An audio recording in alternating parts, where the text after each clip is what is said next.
Assalamualaikum warahmatullahi wabarakatuh. Halo semuanya. Pada kesempatan kali ini di mata kuliah TIK 6, Analisis dan Perancangan Sistem Informasi Kesehatan. Sebelumnya, perkenalkan nama saya Gina Nurliani dengan NPM 522403099 dengan rekan saya Lela Aulia dengan NPM 522403101. Kami dari kelas MIK R4120 akan memaparkan mengenai tata kelola rekam medis berbasis elektronik dalam pengelolaan pelaporan instalasi rawat jalan dengan metode waterfall di Rumah Sakit AMC Bandung. Untuk yang pertama ada hasil analisis. Untuk latar belakangnya sendiri, berkembangnya rekam medis terkomputerisasi merupakan hasil penerapan teknologi dalam bidang kesehatan. Rumah sakit merupakan fasilitas kesehatan yang menyediakan rangkaian pelayanan kesehatan, diantaranya adalah instalasi rawat inap, rawat jalan, dan gawat darurat. Banyak rumah sakit yang beralih ke sistem komputerisasi yang digunakan oleh staf rumah sakit untuk memasukkan informasi pasien, mengelola atau memproses data pasien, dan melakukan berbagai fungsi layanan rumah sakit lainnya. Kemudian ada kekurangan. Pencatatan dan pelaporan berkas rekam medis merupakan kegiatan yang harus dilakukan oleh sarana pelayanan kesehatan. Pelaporan di Rumah Sakit AMC Bandung masih berupa penginputan manual dengan cara memasukkan data satu persatu ke Microsoft Excel dari rekam medis pasien sehingga memungkinkan terjadinya human error. Kemudian ada perancangan yaitu solusi. Teknik pengumpulan data dilakukan melalui tahapan observasi dan juga wawancara. Metodologi penelitian kualitatif melalui pendekatan deskriptif dan metode waterfall menjadi metode pengembangan perangkat lunaknya.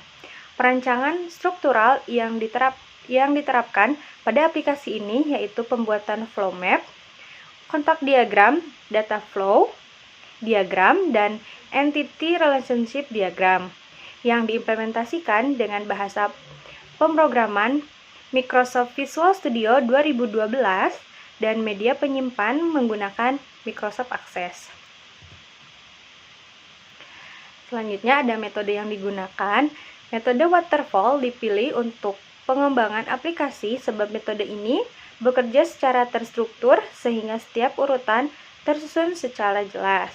Nah, untuk metode waterfall itu sendiri ada requirement analysis, ada design, kemudian coding, testing, dan juga maintenance. Untuk penjelasannya, metode waterfall, langkah-langkah dari metode waterfall ialah A, yaitu requirement analysis. Sebagai langkah awal dilakukannya kegiatan wawancara untuk mengenal atau menganalisis proses pelaporan indeks di instalasi rawat jalan Rumah Sakit AMC Bandung dan proses pembentukan sistem dilakukan pada langkah ini. Kemudian ada B, desain. Peneliti merancang desain aplikasi pelaporan indeks menggunakan Microsoft Visual Studio 2012 sehingga menghasilkan tampilan sistem aplikasi yang akan dirancang. Kemudian ada C, coding. Proses pembuatan kode pada sistem aplikasi. Ada D, yaitu testing, merupakan proses pengujian sistem aplikasi secara menyeluruh yang bertujuan untuk mengetahui ada atau tidaknya kesalahan maupun kegagalan pada sistem aplikasi yang dirancang. Yang selanjutnya ada E, yaitu maintenance. Langkah akhir ini dilakukan proses pemeliharaan pada sistem atau software yang dihasilkan. Memperbaiki kesalahan yang terjadi pada langkah sebelumnya merupakan tujuan dari proses pemeliharaan ini. Selanjutnya ada flow map.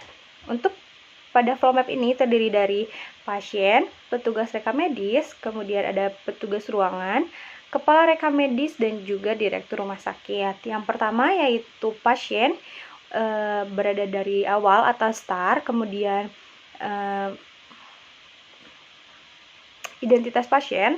Kemudian identitas pasien dikirim kepada petugas rekam medis dan diwawancarai apakah pernah berobat sebelumnya jika ia kemudian mencetak cek data pasien. Apabila belum, menginput data pasien. Kemudian input data pasien, data ke poliklinik, ada juga input data dokter, kemudian ada kirim berkas rekam medis dan juga rekam medis.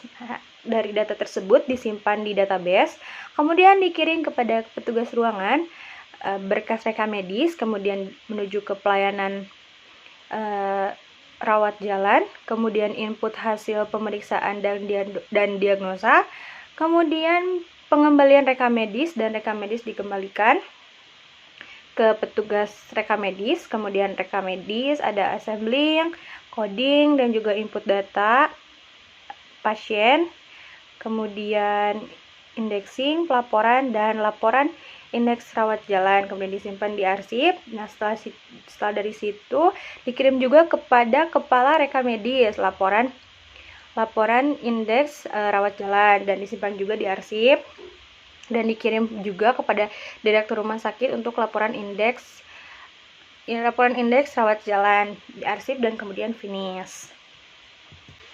Untuk yang selanjutnya ada pembahasan flow map.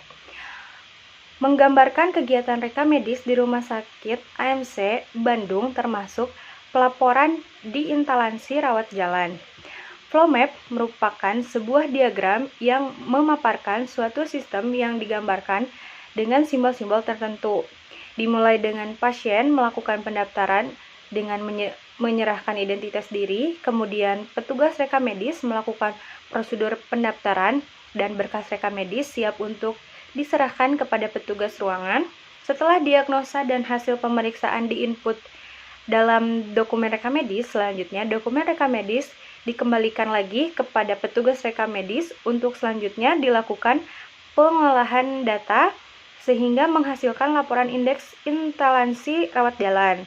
Kemudian laporan tersebut dapat diserahkan kepada direktur rumah sakit, juga kepada kepala rekam medis, kepada kepala rekam medis. Nah, untuk yang selanjutnya ada diagram konteks. Pada gambar di samping menjelaskan proses pendokumentasian data di Rumah Sakit AMC Bandung. Konteks diagram ialah diagram yang berisi tentang gambaran proses dan sistem aplikasi yang dirancang. Seperti ini ya teman-teman, ada petugas rekam medis, pasien, petugas ruangan, direktur rumah sakit, kepala rekam medis. Untuk pada petugas rekam medis ada input data user, input data pasien, input data poliklinik, input data dokter, input data diagnosa, input data indeks, pembuatan laporan. Kemudian untuk pasien ada identitas pasien, petugas ruangan ada data diagnosa, untuk direktur ada laporan indeks rawat jalan dan laporan indeks rawat jalan kepada kepala rekam medis, dan semuanya disimpan pada sistem informasi pelaporan instalasi rawat jalan. Selanjutnya yaitu ada data flow diagram. Gambar ini memaparkan bentuk data flow diagram yang merancang suatu gambaran dari mana data tersebut berasal dan tujuannya, bagaimana data tersebut disimpan dan diproses sampai menghasilkan output berupa laporan. Seperti ini ya, ada yang 1.0 untuk from login, 2.0 untuk pengolahan data petugas, 3.0 untuk pengolahan data pasien, 4.0 untuk pengolahan data poliklinik, 5.0 untuk pengolahan data dokter, 5.6.0 ada pengolahan diagnosa, 7.0 ada pengolahan indeks, 8.0 ada pembuatan laporan. Kurang lebih seperti ini ya teman-teman. Nah, untuk yang selanjutnya ada Entity Relationship Diagram, ERD. Nah, gambar di samping menunjukkan bentuk diagram entitas dan relasi yang membuat informasi tentang pembuatan, penyimpanan, serta penggunaan sistem. Diagram ini memaparkan database secara logis dan struktural. Kurang lebih seperti ini ya gambarnya teman-teman. Oke, untuk selanjutnya adalah tampilan dari aplikasi. Yang pertama ada form login.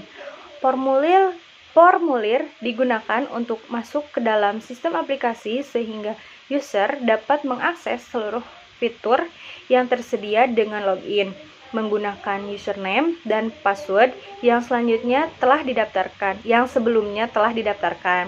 Jika pengguna belum memiliki akun, maka pengguna dapat melakukan pendaftaran akun terlebih dahulu. Selanjutnya, tampilan prom data petugas bisa dilihat pada gambar di samping. User dapat melakukan pendaftaran akun dengan cara menginput NIP, username, dan password. Selanjutnya, tampilan prom data pasien bisa dilihat pada gambar di samping. Formulir data pasien rawat jalan dimulai dengan mengisi data identitas pasien dan data penanggung jawab. Selanjutnya, tampilan prom data dokter bisa dilihat pada gambar di samping. Menyajikan data yang dapat diinputkan adalah data dokter yang nantinya akan menangani pasien, misalnya dokter anak, dokter urologi, dokter bedah, dan sebagainya. Selanjutnya, tampilan prom data poliklinik bisa dilihat pada gambar di samping. User dapat menginput data poliklinik yang ada di rumah sakit seperti poli anak, poli syaraf, poli penyakit dalam, poli urologi, dan sebagainya. Selanjutnya, tampilan prom data diagnosa bisa dilihat pada gambar di samping. Pengisian informasi tentang diagnosa pasien dibuat dari kode ICD dan nama penyakit pasien yang memudahkan penulisan diagnosa. Selanjutnya, tampilan prom indeks rawat jalan bisa dilihat pada gambar di samping, memuat informasi mulai dari data pasien, diagnosa pasien, dan kode penyakitnya, nama dokter yang menangani pasien, serta poliklinik yang dituju. Setelah tersimpan data tersebut dapat dijadikan laporan indeks penyakit, laporan indeks dokter, dan laporan indeks alamat. Selanjutnya, tampilan laporan indeks penyakit bisa dilihat pada gambar di samping menampilkan laporan indeks penyakit. User dapat menemukan penyakit yang dialami pasien dengan cara mengisi kode ICD dan nama penyakit. Selanjutnya, tampilan laporan indexing berdasarkan dokter bisa dilihat pada gambar di samping. User dapat menginput dokter yang menangani pasien beserta tanggal yang diperlukan sehingga menghasilkan laporan indeks dokter. Selanjutnya, tampilan laporan indexing berdasarkan alamat bisa dilihat pada gambar di samping. User dapat menginput alamat dan tanggal yang diperlukan untuk menghasilkan laporan indeks alamat. Selanjutnya yaitu kesimpulan. Tata kelola rekam medis berbasis elektronik dalam pelaporan instalasi rawat jalan di Rumah Sakit AMC Bandung dapat dikembangkan karena sistem sebelumnya berjalan kurang optimal. Dengan adanya tata kelola rekam medis berbasis elektronik ini, petugas rekam medis dapat lebih mudah membuat laporan indeks untuk pelaporan bulanan atau tahunan kepada kepala rekam medis dan direktur rumah sakit. Dan juga dapat mengurangi terjadinya kelainan yang diakibatkan oleh human error. Berdasarkan hasil analisis, mengembangkan metode yang digunakan, desain tampilan aplikasi dan fitur yang tersedia dengan mengembangkan metode pengembangan perangkat lunaknya, diharapkan kualitas tata kelola rekam medis berbasis elektronik ini menjadi lebih baik. Sekian pemaparan dari kami. Mohon maaf apabila ada kesalahan dalam penyampaian materi. Wassalamualaikum warahmatullahi wabarakatuh. Terima kasih.